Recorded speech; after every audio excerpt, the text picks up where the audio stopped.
Shahzad Poonawalla, BJP कह रही है ये पूरा प्लान जो है ये राहुल गांधी प्लान है और इसकी शुरुआत होती है फरवरी 2021 में, जब दक्षिण के मुकाबले उत्तर भारतीय लोगों की राजनीतिक समझ को सतही बताया जाता है। क्यों बीजेपी को ऐसा लगता है कि ये राहुल गांधी प्लान? देखिए, अपमान करना ही इनके इंडी गठबंधन की पहचान बन चुकी है। आज भी आप देखिए, पहले सनातन का, हिंदू धर्म का अपमान किया उदयनिधि स्टालिन ने ही नहीं, बल्कि प्रियंक खड़गे ने। और ये बयान सुनिए, ये मल्लिकार्जुन खड़गे का बयान है। ऐसे मोदी जी को अगर और शक्ति मिलेगी देश में जी, तो समझो फिर इस देश में सनातन धर्म और आरएसएस। तो ये कोई छोटी मोटे नेताओं की बात नहीं है, ये सबसे ऊपर से ही किया जा रहा है। दूसरी बात, संवैधानिक पदों का अपमान करने के बाद, जाति में बांटने के बाद, ये सारे कार्ड जब फेल हो चुके हैं, तो आज उन्होंने नॉर्थ साउथ डिवाइड शुरू कर दिया है। और ये शुरुआत जो है ये आज से नहीं हुई। दयानिधि मारन का ये 4 साल पुराना बयान ही केवल नहीं है। उसमें तो मैं एक चीज बता दूं कि सबसे ज्यादा IAS ऑफिसर अगर कहीं से निकलते हैं तो यूपी बिहार से निकलते हैं। आज की तारीख में जो चीफ सेक्रेटरी है तमिलनाडु का, वो भी तमिलनाडु से नहीं है, वो उत्तर भारत से है। और देश के प्रथम राष्ट्रपति से लेकर अधिकतम प्रधानमंत्री उत्तर भारत से आते हैं। पर छोड़ देते हैं, ये मुद्दा नहीं है। मुद्दा ये है कि इसके अलावा, मारन जी के अलावा, सेंथिल कुमार ने जो बयान दिया, आपको पता है, भारती जी कहते हैं उनके नेता कि ये पानीपुरी बेचते हैं। वैसे पानीपुरी बेचने में, टॉयलेट साफ करने में कोई खराब बात नहीं है, ये तो श्रम है। भ्रष्टाचार करना बुरी बात है। के नेहरू कहते हैं बददिमाग है, एलन गोवन कहते हैं कि ये जो हिंदी है वो अपने आप को अंडर डेवलप करती है। पर राहुल गांधी ने भी तो इसी प्रकार का बयान अमेठी चुनाव हारने के बाद दिया था ना। प्रियंका वाड्रा तो खिलखिला रही थी जब चन्नी जी भैया कह रहे थे। तो ये शुरुआत जो होती है ये प्रथम परिवार से ही होती है। और अगर ऐसा नहीं है तो रेवांत रेड्डी ने क्या कहा था? रेवांत रेड्डी ने कहा था कि ये बिहारी डीएनए, कुर्मी डीएनए जो है वो तेलंगाना डीएमके से कमतर होता है। उसके ऊपर क्या कार्रवाई की गई? नीतीश जी के विचार मंच से एक व्यक्ति बैठे हैं, नीतीश जी के विचार क्या है इस पर? अब इधर उधर की बातें ना करें। नीतीश जी ने यह भी सुन लिया कि पानीपुरी बेचते हैं, नीतीश जी ने यह भी सुन लिया टॉयलेट साफ करते हैं, नीतीश जी ने यह भी सुन लिया कि कम दिमाग होते हैं, नीतीश जी ने यह भी सुन लिया कि बिहारी कुर्मी डीएनए जो होता है वो तेलंगाना के डीएनए से कम होता है। और नीतीश जी का वो बात ना बताना, क्योंकि 2015 के बाद 2017 में गठबंधन कर चुके हैं वो, तो वो वरना कोई पुराना बयान देंगे और बोलेंगे ये देखिए ये बयान दिया गया था। आज बताइए कि इन बयानों पर नीतीश जी का क्या स्टैंड है? जी जी, सीधा सवाल सत्यप्रकाश मिश्रा जी आपसे पूछा गया है, इसका जवाब। क्या आपको लगता है कि बैठे बिठाए इंडिया अलायंस के जिम्मे ये सब कुछ लग जाता है? ये सेल्फ गोल है या फिर ये प्लानिंग है?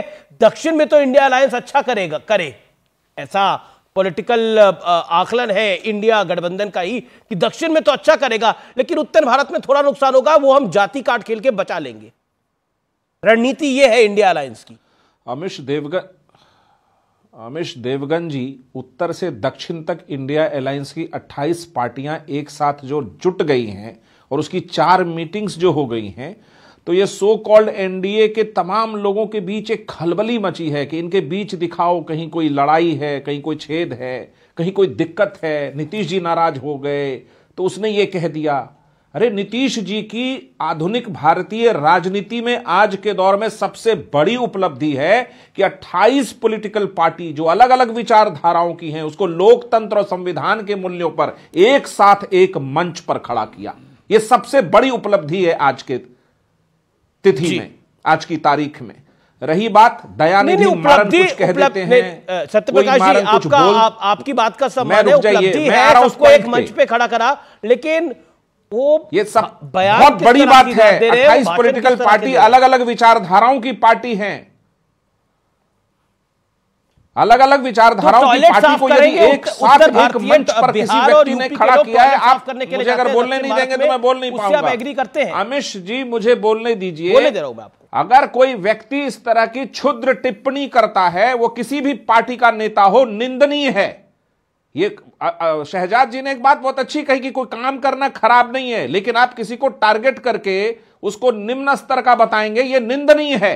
रेवंत रेड्डी हो, मारन हो, कोई भी व्यक्ति हो, यह बहुत घोर निंदा का विषय है। लेकिन 28 पार्टियों के तमाम नेताओं ने क्या इस बात पर कभी कुछ कहा? सब एक सूत्र में, एकता के परिचायक के तहत इस देश की संविधान और व्यवस्था को लेकर, लोकतंत्र की रक्षा के लिए एक साथ खड़े हुए। तो मीडिया से लेकर के तमाम वो दल जो इससे घबराए हैं, उनको दिखना है कि कहीं ना कहीं इंडिया गठबंधन में कुछ खटपट चल रहा है, नीतीश जी नाराज चल रहे हैं। मैं चुनौती देता हूं, इस गठबंधन की तमाम जो भी पिरोई गई ताकतें हैं वो एक सूत्र में एक साथ खड़ी हैं। कोई नाराज नहीं है, सीट शेयरिंग का फॉर्मूला चल रहा है। रही बात अगर मारन जी ने, यदि किसी व्यक्ति ने इस तरह की एक क्षुद्र टिप्पणी की है 4 साल पहले, उसको अचानक आज मीडिया लेकर आया है, तो तेजस्वी यादव जी ने उसकी निंदा की है और तमाम दल भी निंदा करेंगे। मैं प्रमोद कृष्णन जी की एक बात से बिल्कुल सहमत नहीं हूं कि कोई सनातन को वहां से गाली दिया इसलिए 3 राज्यों में आप चुनाव हार गए,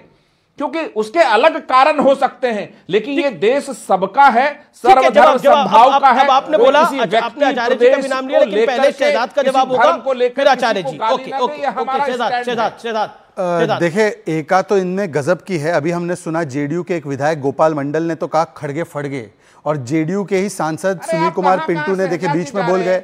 इनकी लगातार यही इनकी बीमारी है, ये किसी को समाप्त करने नहीं देते, ये इनकी बीमारी है। हमारी पार्टी का कोई व्यक्ति बोला होता, बताइए कोई आधिकारिक जी, मैंने आपको व्यक्ति क्या कुछ बोला बोला था शो होता से तो कोई पहले बात भी? होती। अब उनको बुलवा लें, दीजिए ये आप 10-15 मिनट बोल दो सत्यप्रकाश मिश्रा, उसके बाद मुझे मौका दो, फिर बीच में मत बोलो। आपकी टर्न है, अभी आप बोलिए 40 सेकंड, फिर सत्य जी बोलिए। अच्छा, जहां तक 4 मीटिंगों की बात है, तो उन मीटिंगों में क्या निकला? सुनील कुमार पिंटू ने बताया कि आओ खाओ फोटो खिंचाओ और चले जाओ। एका इतनी है लोकतंत्र के नाम पर कि आज के दिन केरला कांग्रेस के अध्यक्ष सुधाकरन ने पिनराई विजयन को साइकोपैथ कहा है, केसी वेणुगोपाल ने कावर्ड और सेडिस्ट कहा है कि हमारे लोगों को जेल में डाल दिया, इमरजेंसी चल रही है केरला में, ये उन्होंने कहा है तानाशाही। आज के दिन का है। वेस्ट बंगाल में क्या कहते हैं अधीर रंजन चौधरी तृणमूल कांग्रेस के लिए, वो छोड़ देते हैं, वो विषय नहीं है। मेरा सवाल सिर्फ आज के विषय में, मेरा केवल सवाल इतना है, प्लीज बीच में डिस्टर्ब नहीं, मेरा केवल सवाल इतना है कि मनीष कश्यप का नाम सुना है ना अमित जी आपने?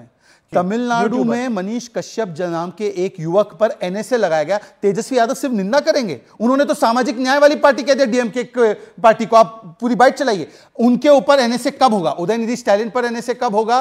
कब होगा एनएसए? आज स्मारन ने कहा है कब होगा एनएसए? एलन गोवन पर कब होगा एनएसए? इन बाकी तमाम नेताओं पर, भारती पर, जिन्होंने इस प्रकार के वक्तव्य दिए। आप सरकार हो, आप युवाओं पर एनएसए डालते हैं, आपके गठबंधन के साथी युवाओं पर डालते हैं, आप कब डालेंगे एनएसए पर? बोलिए। ओके, सत्यप्रकाश मिश्रा, सीधी सी बात है, आप रफू करने के, यानी गठबंधन इंडिया अलायंस जो है वो रफू करने का काम कर रहा है, लेकिन मामला रफू से आगे बढ़ गया है। ये पॉलिटिकल नुकसान है। और जहां तक आपने आचार्य जी की बात को कहा, आचार्य जी कह रहे हैं कि 3 राज्यों में हार हो गई, उसके पीछे एक कारण ये सब बयान भी थे। कि आपको नहीं लगता अगर सनातन को गाली देंगे तो कांग्रेस को वोट पड़ जाएगा? आपको लगता?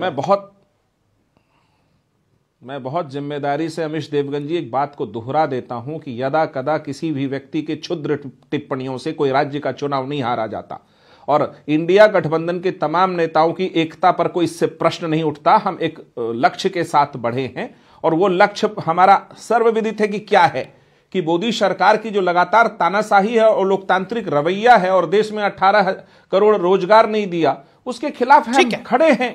और ये शहजाद जी जो कह रहे हैं कि किसी ने कहां से कहां क्या कह दिया, मैं तो चुनौती देता हूं कि मोदी जी उत्तर भारत दक्षिण भारत कह रहे हैं ना, वायनाड से चुनाव लड़के दिखा दें।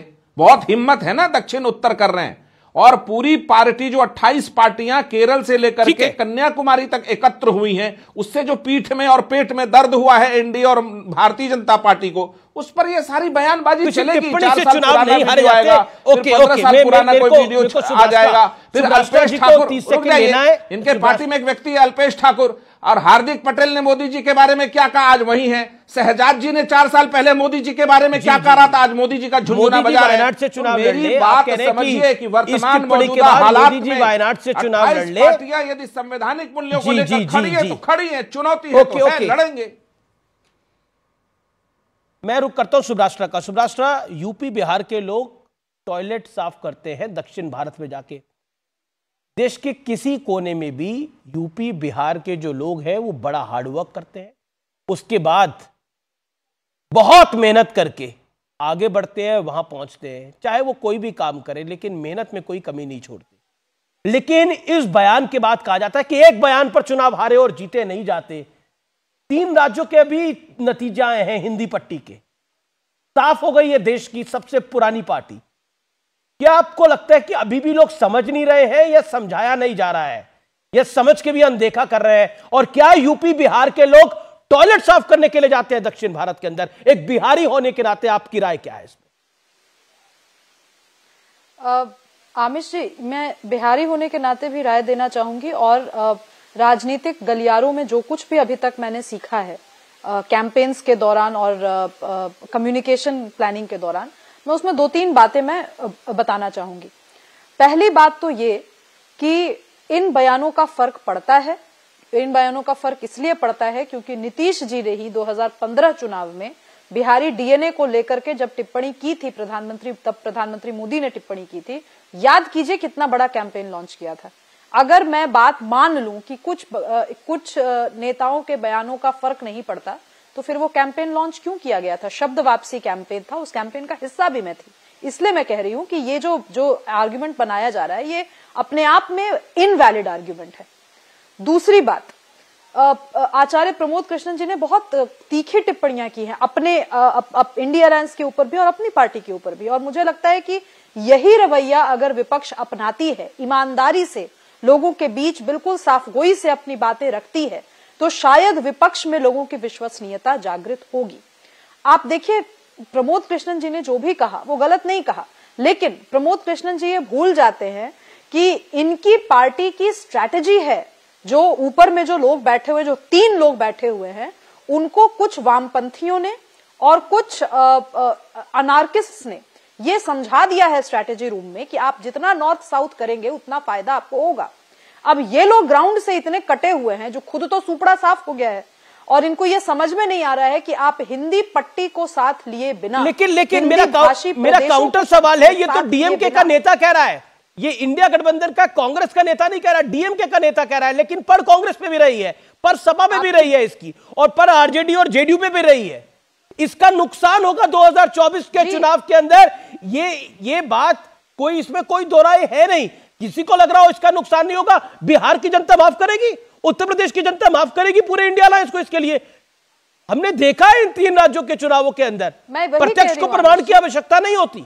मैं वही कह रही हूं कि जी बिल्कुल आपकी बात सही है। मैं यही कह रही हूं कि भले ही कांग्रेस के नेता ना बोल रहे हों, लेकिन राहुल गांधी ने आकर के इसका विरोध भी नहीं किया। राहुल गांधी वीडियो बना सकते हैं अगर संसद के बाहर, तो क्या राहुल गांधी एक 10 सेकंड का बाइट नहीं बना सकते? ठीक है, हाँ, भले ही हम अलायंस की स्ट्रैटेजी पे चल रहे हैं, लेकिन हम डीएमके के इस बयान से सहमत नहीं है। लेकिन क्या आपने आधिकारिक रूप से किसी भी उत्तर भारतीय कांग्रेसी नेता का बयान देखा? मैं बार बार कांग्रेस पर जोर इसलिए दे रही हूं क्योंकि कांग्रेस अपने आप को सर्वे सर्वा मान रही है ना उस अलायंस का। या क्या टीएमसी के नेताओं को आपने देखा कि उन्होंने सामने से आकर कहा हो कि हम डीएमके की भर्त्सना करते हैं? तो ये कह देना कि अरे कुछ पार्टी के नेता, और एक अंतिम बात मैं जरूर कहूंगी, तेजस्वी यादव ये ना भूलें कि उनकी राजनीति में पारी अभी बहुत लंबी है। वर्ष में वो मुझसे भी छोटे हैं, तो आप सोचिए कि ये कितनी लंबी पारी खेलनी है उनको राजनीति में। और आज जिस तरीके से उन्होंने दिस दैट का बयान दिया है इस मुद्दे पर, मुझे लगता है कि हर बिहारी को याद रखना चाहिए कि ये वही तेजस्वी यादव हैं जिनपे काफी युवाओं ने उम्मीद का पहरा रखा था जब वो आगे बढ़ रहे थे। ठीक है, यू मेड योर पॉइंट। मैं आचार्य जी के पास जाता हूं। आम आकर उसका विरोध करना चाहिए जी। ये कह देना कि आचार्य प्रमोद कृष्ण, 10 सेकंड का समय मुझे और दीजिए। मैं आपको आगे देता हूं समय। 10 सेकंड प्लीज। अच्छा, मैं आपको आगे देता हूं समय। आचार्य जी, पॉइंट ये है जो बात शुभराष्ट्रा ने बोली, और कुछ देर पहले सत्य प्रकाश मिश्रा ने बोली कि आचार्य जी ने जो बोला 2-3 राज्य जो आप हारे हो वो हमारे गठबंधन की वजह से नहीं हारे हो, आप अपनी वजह से भी हारे हो वो चुनाव। देखिए अमीश देवगन जी, कोई भी चुनाव जब जीता जाता है उसकी भी बहुत वजह होती हैं, बड़े कारण होते हैं, और जब हारा जाता है उसके भी बहुत कारण होते हैं। लेकिन छोटी छोटी चीजें मिलकर के बड़ी बन जाती हैं। ये जो बयान है, राजनीति तो संवाद का और संपर्क का और समन्वय का ही तो खेल है। और क्या है राजनीति? कोई हल चलाता है क्या? कोई फावड़ा चलाता है क्या? कोई पत्थर ढोके राजनीति करता है क्या? राजनीति संवाद से है। और आज जो वर्तमान युग है उसमें सब रिकॉर्ड पे रहता है। मैं पूछना चाहता हूं, मिश्रा जी बहुत विद्वान हैं, मैं इनको कई बार सुनता हूं, और इनका फर्ज बनता है, इनका दायित्व बनता है कि जिस पक्ष में है उसका अच्छी तरह से अपने धर्म का निर्वहन करें। लेकिन क्या ये दिल पे हाथ रख करके हम में से कोई भी इंडिया अलायंस